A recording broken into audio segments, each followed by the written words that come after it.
Instead, because Meralco did not call a timeout, inbound sila agad. Cliff Hodge binigay kay Cancino. Cancino turned the ball over. And that's where the game was decided. So tinanong ko si Luigi Trillo, coach, why did you call a timeout? 18 seconds to go, lamang pa kayo ng isa. If you call timeout, you can choose. Ay, ito maganda pa. If they called timeout, they could have opted to inbound on their backcourt, sa backcourt nila. So kahit ma-steal ang bola, kasakbo ka pa rin on the other length of the floor. That's correct. This one, hindi sila nag-timeout. The ball was stolen in their half court. Dali na layup ni Heading because he was under the basket. Diba? So tinanong ko, ba't hindi kayo nag-call ng timeout? So ito yung explanation ni Coach Luigi Trillo.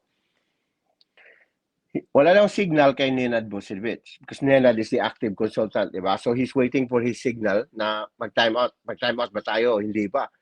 By that time, nag-inbound agad si Cliff Hodge.